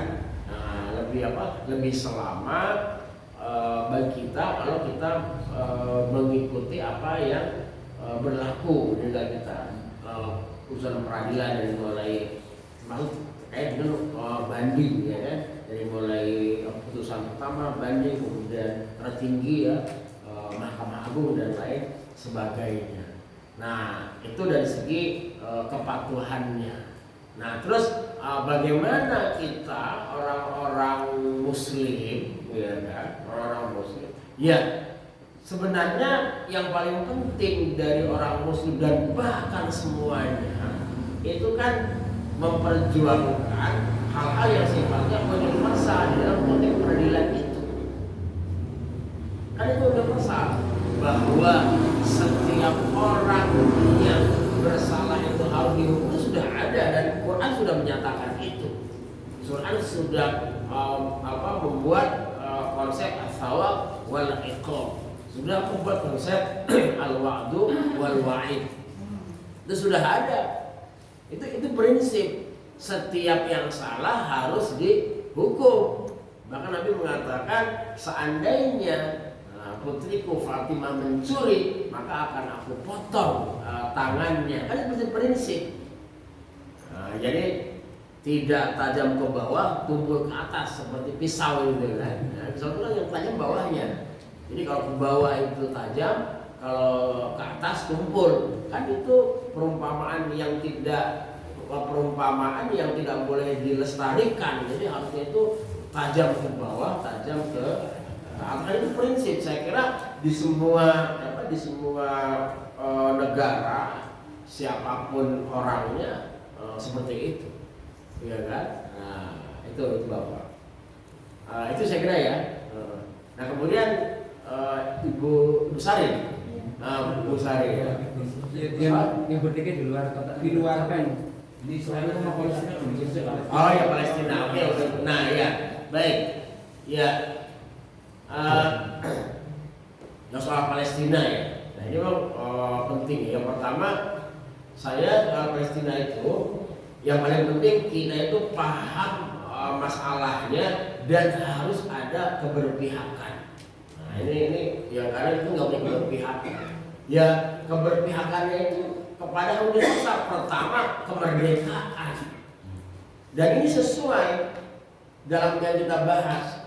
Apa yang terjadi di Palestina itu adalah bagian daripada kezaliman. Nggak usah pakai dibahas panjang-panjang.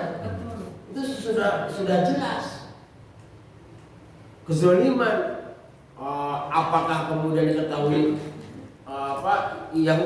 Yahudi berbuat zalim kepada Palestina itu karena apa? Karena apa? Tetap zalim karena atas nama agama pun orang tidak boleh berbuat zalim, kan itu Bapak Ibu.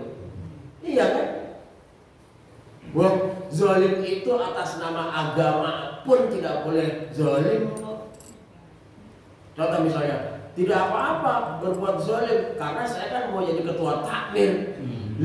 Siapa yang umat? Siapa yang bilang tidak boleh? Nggak pernah saya berbuat zalim.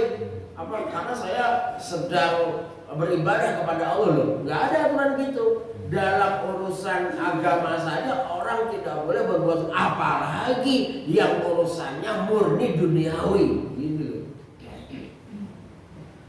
Nah, jadi pasti seperti itu. Nah itu yang pertama. Nah yang kedua karena apa? Karena kita orang-orang Muslim di dunia ini kan masuk dalam hukum internasional. Ya itu tadi jalan-jalan yang bisa kita tempuh secara konstitusional dan internasional. Ya kalau bisa ditempuh ya ditempuh. Tapi sampai sekarang kan hukum internasional tidak pernah belum memberi kebebasan kepada negara semuanya untuk menyerang, kan belum ada. Maksudnya juga nggak boleh. Tapi kalau misalnya kemudian hukum internasional menunjukkan mulai besok dibuka perang dunia keempat misalnya, perang tenan gitu kan. Tapi hukum internasional tidak. Nah dalam konteks itu ya karena dalam konteks itu sebenarnya sindiran Allah ini sangat kuat. Innamal mu'minuna ikhwatu. Jadi kalau kita mau mengambil skala prioritas itu sesungguhnya orang-orang mukmin yang paling dekat, yang paling potensi mempunyai kekuatan untuk membantu orang-orang itu sesungguhnya yang paling pertama. Gitu Bapak Ibu. Jadi negara-negara seperti Saudi Arabia, Mesir, ya kan, itu ya diharapkan oleh kita yang jauh ini bisa lebih intensif, bisa lebih powerful di dalam memperjuangkan menyelesaikan masalah di Palestina itu. Tapi kan masalahnya tidak seperti yang kita harapkan. Jadi kadang kalau kita berpikirnya dengan critical thinking itu, kadang saya sih berpikir, tapi ini pihak kebenaran itu kadang bilang gini, kita ini kadang-kadang gimana dalam arti ya karena ngomongnya aneh gitu kan. Indonesia itu negara Muslim terbesar.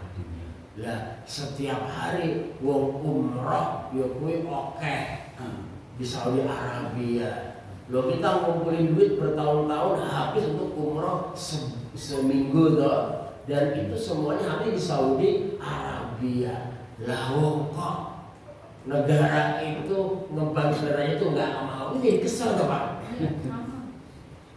Kadang-kadang kalau saya ekstrim, ya sudahlah, nggak usah ada pergi haji aja. Iya, kadang gitu loh, nggak usah pergi haji aja. Lawang urusan kemanusiaan yang tidak selesai oleh negara yang paling dekat dan paling potensi membantu Palestina. Buat apa kita pergi haji merangkak kerangkak, tapi mengurus saudara kita dekat aja nggak bisa. Saya pernah berpikir begitu, tapi saya pikir pas saya ngomong apa saya di penjara orang, dan jangan saya ini liberal gitu kan. Tapi itu kan bilang kesal gitu loh. Karena saya tahu, karena saya lama di Timur Tengah Bapak Ibu. Saya tahu di Timur Tengah. Kalau perang Teluk kita tahu ceritanya ya. Kan itu kesal. Ya kadang kita ya ini kadang ya bingung mengatakannya, mau diondek-ondek ke yo di situ tempatnya lahir Nabi, gitu Bu. Iya toh. Jadi sudah salah. Ini sebenarnya yang paling bikin ruwet itu. Kita sih enak-enak aja ke Saudi Arabia, ke Mesir, segala macam. Jadi kalau ke Mesir nggak terlalu banyak lah uang yang muncul di Mesir gitu, karena cuma anak sekolah biasa. Dan kalau ke Saudi Arabia, iya tuh, apalagi pergi haji, 25 tahun nunggu 10 tahun, habis 100 juta. Iya tuh, negara membayar ke pemerintah, kadang membayar pesawatnya, membayar masyair, ibu juga beli emas 8 kilo di sana. Iya tuh, itu untuk kaya, tapi nggak selesai. Menanggung kemanusiaan yang paling sesungguhnya itu Pak. Itu kalau dalam fiqhul jihad sebenarnya orang-orang itu. Jadi dalam fiqhul jihad itu pendapat yang mengatakan yang paling berhak wajib berjuang adalah warganya sendiri. Maka Hamas, Intifada itu ya memang mereka wajib untuk negaranya sendiri kok. Nah setelah itu yang fal akrab yang semakin dekat. Itu kan Mesir sama saudara-saudara Arabia, dan negara Timur Tengah yang lain kita agak jauh. Iya kita agak jauh Pak Ibu. Nah ini kadang-kadang urusan kemanusiaan itu juga kalau kita dipikir dalam, kemudian kita hubungkan dengan politik internasional, kadang ya itu Bapak Ibu menggerutu, kesel. Nanti, lah gimana Pak Ivan malah kesel tentang haji, kan haji ibadah. Iya saya juga dari dulu nggak pernah meragukan haji, tapi ini urusannya kan urusan lain. Kayak gitu. Coba Bapak Ibu kalau pilih Bapak Ibu pilih puluhan juta membayar ke negara itu, tapi kalau negara itu diapa-apakan hanya untuk di situ tidak masyarakat Palestina, apa Ibu ngirim uang itu ke Palestina, pilih mana? Kan banyak yang pilih lebih baik umroh ya toh? Iya. Makanya Profesor Ali Musmayakub mengatakan di Indonesia banyak haji pengabdi setan. Kata Imam besar Istiqlal yang dulu Profesor Ali Musmayakub. Kenapa? Karena bolak-balik umroh haji tapi urusan kemanusiaan tidak pernah selesai. Karena itu namanya bukan apalagi pengabdi yang lain. Setan itu namanya ada setan dunia, setan jabatan dulu maksudnya. Kemudian ada setan macam-macam. Keras itu. Tapi saya enggak, ya belum pegal, tapi dia karena dia ulama ya. Bahkan ditulis di Republika, nanti ada tulisan itu haji pengabdi setan. Kenapa bolak-balik pergi haji? Karena tapi urusan kemanusiaan tidak selesai gitu kan. Nah, nanti kalau istilah itu diterapkan kepada negara lain, yang itu ya bisa ruwet nanti istilahnya, bisa bikin kacau. Nah itu ya, itu Bapak. Jadi kalau ya artinya prinsip-prinsip itu harus diketahui. Mengapa kita harus speak up ya tentang Palestina ini ya kezaliman ya kan. Jadi masalah kezaliman itu harus dilawan. Orang-orang yang dizalimi kita bantu, orang-orang yang berbaik itu kita bantu. Dalam konteks ini kan, dalam konteks ayat ini kan perjanjian antara dua negara itu kan tidak pernah disepakati secara utuh oleh Israel. Israel ini harus mendapat fakotilu sebenarnya.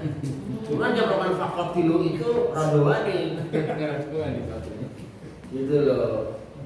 Iya kan, jadi orang fakotilu ya tenanan ya perang dunia kafiro gitu kan. Nah ya ini ya kalau dibanding panjang pada internasional sampai apa tuh analisis kekuatan persenjataan gitu kan. Ya itu Bapak. Nah kemudian Yang kedua, jawab Bapak Ibu tadi, ya di dalam apa? Di dalam Islam itu kan ikhtilaf itu ada yang diperbolehkan. Ibu Sari. Jadi ada namanya fiqhul ikhtilaf, termasuk berpolitik. Berpolitik itu adalah ikhtilaf yang diperbolehkan karena dia tanawu sifatnya. Tapi ada syarat. Prinsipnya tetap terjaga, yaitu innamal mu'minuna ikhwatun. Innamal mu'minuna ikhwatun. Nah, jadi ketika ikhtilaf yang diperbolehkan, ya kan? Jadi ada bunyi itu al-ikhtilaf baina asma islamiyah baina al-ikhtilaf wa tafarruq, ya. Jadi antara ikhtilaf dalam artinya perbedaan, wa tafarruq dalam artinya perpecahan. Nah, gitu. Nah, jadi apabila ada kelompok-kelompok ya yang masih megang itu, ya berarti dia belum masuk dalam tahapan fakotilu.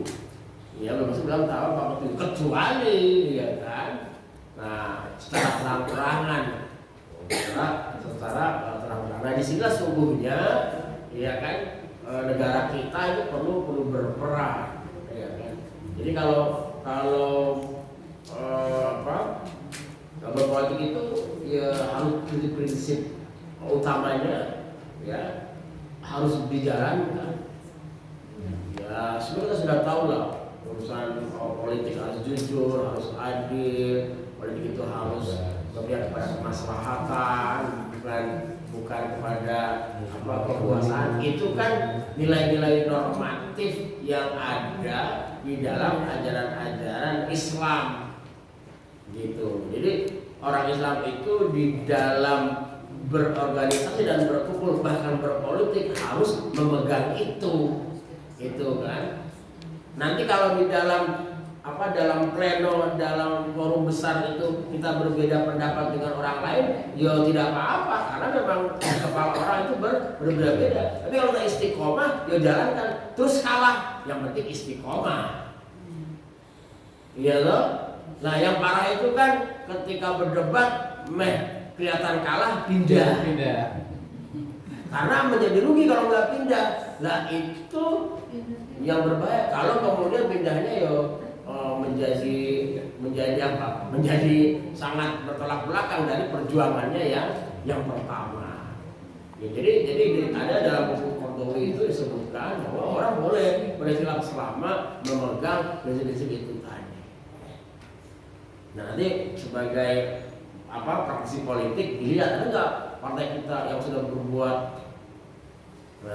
misalnya berbuat terlalu jauh, kekerasan atau segala. Ini kan kalau menurut Quran ya fakotilu, tapi kan kita negara hukum, ada Bawaslu, ada KPU, nah itu harus dijalankan. Ya maka betul kalau ada orang-orang yang bersuara, tolong KPU melihat, ya harus ya Bawaslu itu melihat kecurangan dan lain-lain, itu bagian daripada penegakan prinsip. Dan itu bukan hanya prinsip berpolitik, juga prinsip orang hidup. Ya kan? Nah ini ya itu ya Bu Hari, kalau menjadi caleg ya harus menang. Tapi pesan saya, innamal mu'minuna ikhwatun. Jadi dimanapun ya kepada orang muslim itu tidak boleh berbuat zalim, tidak boleh membuka aib, tidak boleh merendahkan, dan harus ya memberdayakan, bukan memperdayakan.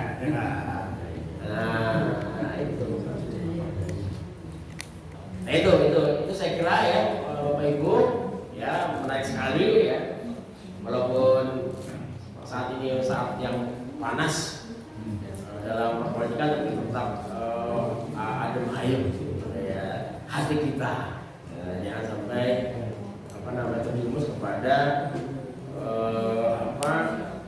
omongan-omongan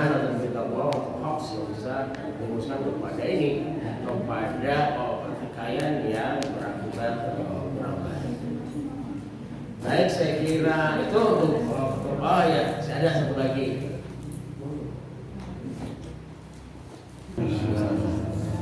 Alhamdulillahirobbilalamin, pada siang hari ini pagi menjelang siang bersama saya pertama kali. Semoga nanti Allah memberi kekuatan dan kesempatan untuk hadir setiap kali.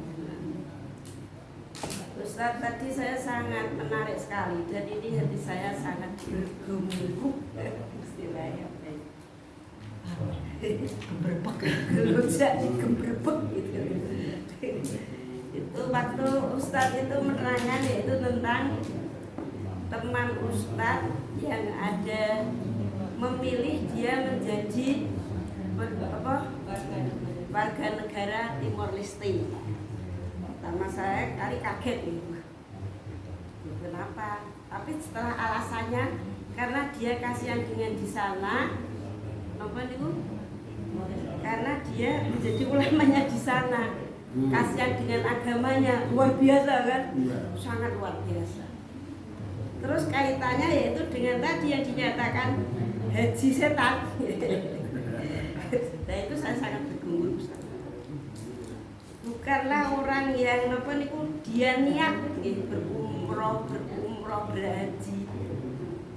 Tapi kan tadi judulnya kan umroh tapi tidak tahu yaitu tentang kesosialannya ki ora iso menyelesaikan itu.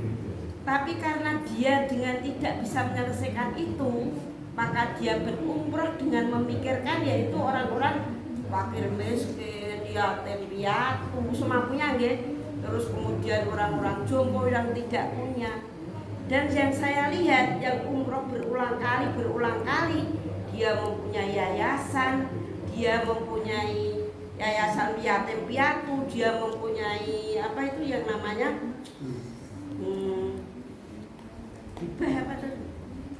wakaf juga banyak luas. Dia pun sudah mempunyai sekian banyaknya itu, dia masih prihatin juga dengan Indonesia, yaitu ulamanya bagaimana.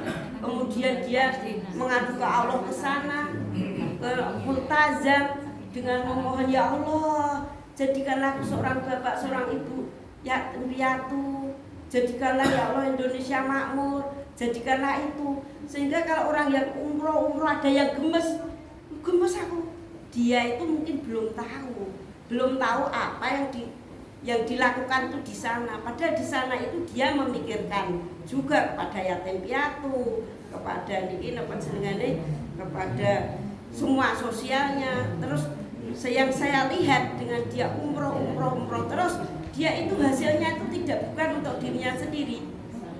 Hasil doanya, hasil mungkin dia ngajak-ngajak untuk umroh. Kemudian dia berulang kali karena dia dengan giatnya dia mengajak-ngajak dia umroh dengan gratis.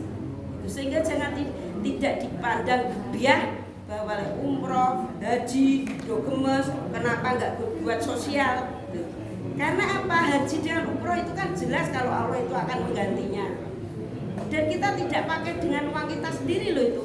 Itu uang Allah kita untuk umroh, kemudian Allah akan menggantinya. Gantinya kita memikirkan anak yatim, panti jompo, memikirkan segalanya gitu. Jadi jangan dipandang gebiah, oleh umroh kuwi wis dipikir awake dhewe. Saya seperti itu. Sehingga memojokkan memandang sebelah, memandang sindiran orang-orang yang suka umroh. Nah itu orang-orang yang suka haji. Nah, saya malah memandangnya ada dua sisi tadi. Bagaimana cara pandang kita gitu. Apalagi sampai tadi Ustadz bilang kalau hajinya haji setan gitu kan. Kok jojo terus tapi dia tidak memikirkan itu. Mungkin karena tidak ketahuan, tidak tahu hati kita dengan hatinya orang itu, mungkin dia lebih mulia dengan kita nggak tahu. Sehingga jangan memandang itu satu. Itu pandangan yang saya merasa saya memang senang Ustaz, senang umroh. Dan umroh saya itu kenapa niku? Bukan sombong ya. Umroh saya itu saya mikirkan itu juga gitu. Sehingga kalau ada sindiran umroh saya yang sendiri.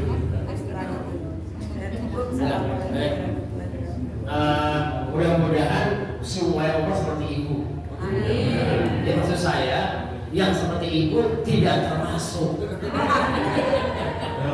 Jadi itu Profesor Ali Mustafa Yaakob gregetan sama orang yang tidak peka terhadap masalah sosial, tetapi kelihatan bolak-balik gitu. Tapi kalau ibu ya tidak termasuk gitu. Jadi ibu nggak usah takut, tenang saja. Karena memang semua orang kan gini ya. Kan kita semua kan tidak bisa membaca hati orang. Makanya kita melihat aja. Kalau misalnya orang tiap hari muncul di TV, kemudian waktu kemudian tidak selesai urusan masalah sosialnya, itu menjadi ini juga tidak bisa diharapkan. Berarti kan, itu harus diperbaiki. Tapi kalau seperti itu ya tidak termasuk gitu. Nah, jadi masalahnya bukan bolak-baliknya, tetapi mana kontribusi dia bagi kesejahteraan, bagi penyelesaian masalah sosial, gitu kan? Makanya tadi saya pikirnya jauh. Uang kita ini niatnya ikhlas seperti ibu, tapi uang kita yang kita setorkan kepada negara itu tidak diberikan kepada Palestina menyelesaikan. Itu loh. Dia betul nggak Bapak Ibu? Itu kan harusnya kalau kita mau bergetan itu ya kita boikot, seperti memboikot Aqua. Gitu, karena masalah sosial terbesar di dunia ini kan masalah Palestina. Tapi mengapa negara yang paling banyak uangnya tidak berkutik, padahal Indonesia mensupport terbanyak daripada jamaah haji dan umrah? Itu kritik internasionalnya seperti itu. Kritik kepada Arab Saudi tadi. Bisa jadi, gitu kan? Tapi dalam politik kan agak hati-hati, karena senior saya pergi haji nggak pulang, karena dia wartawan yang kritis. Dia meninggal Saudi Arabia dan dimakamkan di Saudi Arabia. Ya saya nggak tahu karena saya tahu apa, kenapa lain-lain. Nah itu Ibu, jadi mudah-mudahan semua orang yang umroh dan haji itu seperti Ibu. Sebenarnya kita tidak usah bingung memikirkan negara orang lain, tapi sebagai innamal mu'minuna ikhwatun kita menjadi terdorong berpikir seperti itu. Ya, tapi kalau orang yang penting kan saya sudah umroh ke Saudi Arabia, insya Allah makbul, amin, kan selesai. Ini kan selesai, tapi kan ketika pulang dari umroh, loh, kok itu negara itu tidak begitu intensif ya berkuat tentang Palestina? Kan bertanya kita sebagai orang ahli ibadah gitu loh, karena haji mabrur itu it'amut ta'am wa ifsa'us salam, maka terhadap perdamaian dan kesejahteraan. Ya efeknya. Maka kalau kata Pak Ibu supaya aku begitu, ya itu tadi gitu. Tapi kalau seperti Ibu tadi ya tidak termasuk, karena mengembangkan wakaf, mengembangkan keperluan dari uang yayasan, saya kira itu bagus. Apalagi untuk mengedukasi orang juga. Gitu. Jadi itu adalah istilah untuk mengkritik. Itu tadi bahwa kita itu tadi itu yang saya sebut tazkirah tadi itu diingatkan. Tazkirah, tazkiyah, tarbiyah. Jadi itulah kalau ini nggak usah diingatkan ya kan. Nah, Profesor Ali Mustafa Yaakob mengingatkan itu. Nah, beliau sudah meninggal. Itu guru saya juga waktu masih mahasiswa. Termasuk Profesor Pak Azimadi Azra, dia sudah meninggal. Sudah tidak lagi orang yang kritis tentang negara kita. Saya setiap hari dikirimin tulisan, itu tulis setiap hari. Rahimahullah. Tapi sekarang udah nggak ada lagi. Saya membayangkan kalau Pak Azimadi itu masih hidup mungkin dia akan bicara kritis apa yang terjadi pada hari ini tentang fenomena aktual di negara. Saya sudah tidak bisa membaca lagi karena dia itu nggak tahu itu pakai ilmu apa, nulis setiap hari bicara ya menulis itu kan dia lahir menjabat sebagai ketua apa tuh yang bagian wartawan tuh MWI. Iya, karena beliau dulu wartawan masih menjadi masih muda ya. Nah itu ibu ya, mudah-mudahan yang tadi ibu sampaikan bisa istiqomah, yang orang yang lain itu bisa mengikuti bagaimana sebaiknya orang beribadah itu nanti in line dengan kepeduliannya terhadap masalah sosial. Meskipun tidak semua orang itu terlihat, ya kan? Karena ada beberapa misalnya pertimbangan, kenapa dia tidak terlalu keras berbicara tentang Palestina, itu ada pertimbangan, tapi dia punya kepedulian ya kita hormati. Di Multazam Ustaz. Iya, mesti harus. Kalau tidak ke Multazam nanti ya rugi ya kan. Semua Multazam harus dikunjungi. Nah, seperti itu. Ya mudah-mudahan semua orang yang seperti ibu tadi, ya, semuanya. Ya yang tadi masih umroh supaya dapat suara banyak, mudah-mudahan kembali kepada jalan yang benar. Amin. Iya dong. Iya dong. Umroh saya suara yang terpakai. Ya selama dapat suara banyak kemudian istiqomah berjuang, yo. Kira itu ya. Selamat untuk ibu ya, tetap lanjutkan. Kalau perlu saya diundang untuk membimbing bapak ibu nggak apa-apa. Ya, kebetulan saya pembimbing haji bersertifikat. Gitu ya. Tapi saya nggak bakalan mengongkol jemaah umroh ke Saudi Arabia, itu bahaya. Gitu ya. Ya sekarang mengedukasi, pokoknya nanti bisa tercerahkan ya kan, bahwa ya itu bapak ibu ya gitu. Jadi kalau berpikir luas ya kadang masuk ke mana-mana, ya mudah-mudahan nanti bisa ada kebaikan dan sesuatu. Saya kira itu bapak ibu, terima kasih atas perhatian dan itu ya. Mudah-mudahan apa yang kita pelajari bisa bermanfaat kita semua, dan senantiasa kita istiqomah jalan yang benar. Ini siratal mustaqim, siratal ladzina an'amta 'alaihim ghairil maghdubi 'alaihim waladdallin. Al-Fatihah. A'udzu billahi minasy syaithanir rajim. Bismillahirrahmanirrahim.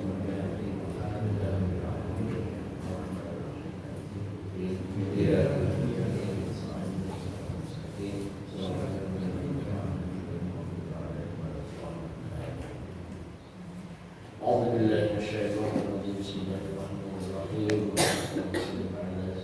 محمد سيد الأولين والآخرين وسلم على الله تبارك وتعالى وصحبه رسول الله أجمعين.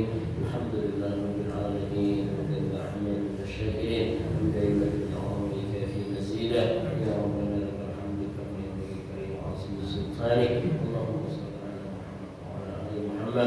اللهم بارك لنا ولوالدينا ربنا اغفر لنا ولإخواننا الذين سبقونا بالإيمان ولا تجعل في قلوبنا غلا للذين آمنوا ربنا إنك رؤوف رحيم. ربنا هب لنا من أزواجنا وذرياتنا قرة أعين واجعلنا للمتقين إماما. اللهم أعنا على ذكرك وشكرك وحسن عبادتك. اللهم أعنا على ذكرك وشكرك وحسن عبادتك. اللهم أعنا على ذكرك وشكرك وحسن عبادتك. ربنا إننا سمعنا ونادي للإيمان ربنا فاغفر لنا ذنوبنا وكفر عنا سيئاتنا وتوفنا مع الأبرار. ربنا تقبل منا إنك أنت السميع العليم وتب علينا إنك أنت التواب الرحيم. ربنا آتنا في الدنيا حسنة وفي الآخرة حسنة وقنا عذاب النار. صلى الله على محمد وعلى آله وصحبه وسلم. سبحان ربك رب العزة عما يصفون والسلام على المرسلين والحمد لله رب العالمين. آمين يا رب العالمين. السلام عليكم ورحمة الله.